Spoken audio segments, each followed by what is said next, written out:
There's nothing to be afraid of here. Promise. That really means a lot. It's nothing.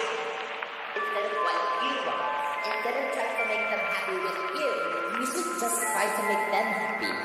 Is there anything your teammates want that you weren't letting them have?